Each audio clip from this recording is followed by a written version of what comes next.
Et bonjour, bienvenue sur la chaîne de yapidou.com. Aujourd'hui, nous allons voir comment faire un détourage, donc la partie numéro 2.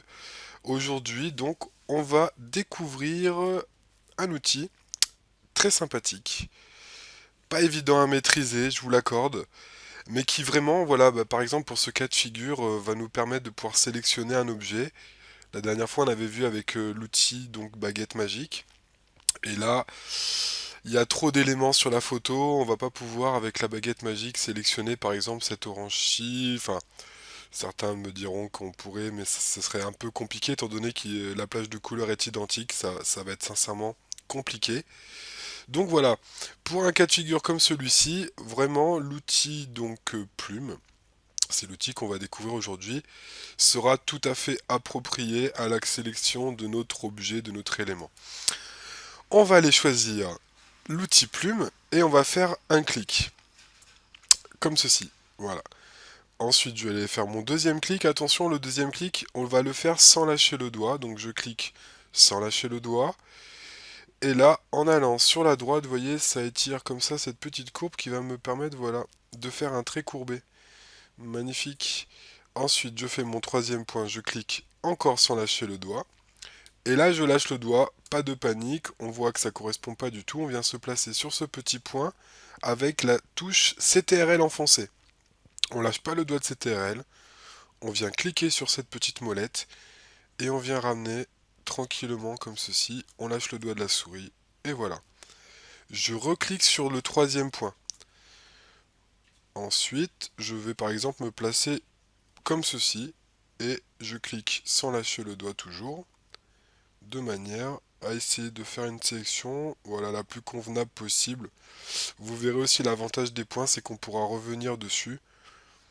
À la limite, je vais vous montrer ça maintenant avec la petite flèche blanche que voici, outil de sélection directe.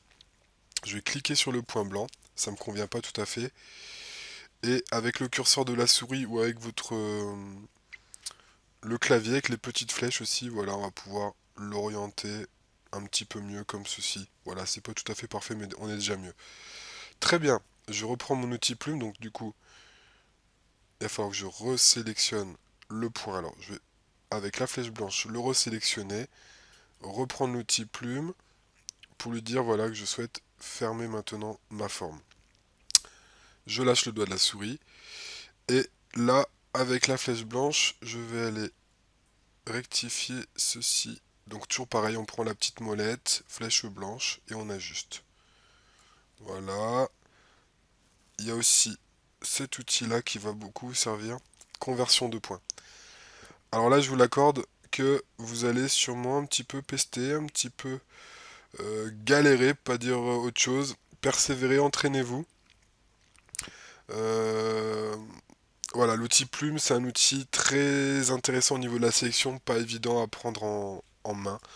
Donc n'hésitez pas, entraînez-vous, entraînez-vous, entraînez-vous, ça va pas, recommencer. C'est un outil vraiment très performant au niveau de la sélection, pas facile à prendre en main dans un premier temps. Donc je reprends l'outil plume, je vais aller faire maintenant le clic droit sur l'orange et je vais dire définir une sélection. Je dis OK. Voilà, maintenant l'orange est sélectionné. On va faire un copier-coller, édition copier, édition coller, ou CTRL C, CTRL C, CTRL V. Voilà ce que je viens de faire. Hop. Et maintenant, on va pouvoir déplacer notre petite orange, la faire pivoter si on le souhaite, la mettre un peu où on veut. Alors, allez, ici on va la mettre là par exemple, avec ses petites copines. On voit que la lumière elle est ici, donc ça correspond pas tout à fait. Je vais essayer, voilà, que ça corresponde un peu au niveau de la luminosité, comme ça, donc en le tournant légèrement. Je fais entrer pour valider. Allez, le petit cadeau bonus de yapidou.com. On va aller sur ombre portée. Alors, pardonnez-moi, je suis allé un peu vite. On va double-cliquer ici, là, sur le calque. 1. Donc c'est le duplicata de l'objet sélectionné.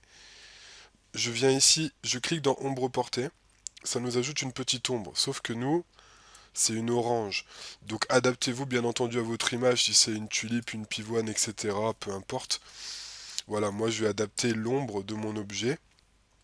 Donc on va prendre, voilà, pour une orange, une couleur orange foncé, disons. Voilà. Donc ça c'est la petite touche supplémentaire, discrète, mais voilà, qui fait son petit effet, de manière à l'intégrer convenablement à notre photo. Ben voilà, j'espère que ça vous a plu. Donc aujourd'hui on a vu une méthode pour sélectionner avec l'outil plume pour un type de photo bien particulier où on ne peut pas utiliser par exemple l'outil baguette magique qu'on avait vu au préalable. Voilà, bah écoutez, j'espère que ça vous a plu. Dites-moi un petit peu dans les commentaires si ça va, si pour vous débutants ça va pas trop vite. Quelles sont les difficultés que vous rencontrez sur ce tutoriel afin que je puisse vous aider. Voilà, bah écoutez, je vous souhaite une très bonne journée et puis à très bientôt. Au revoir.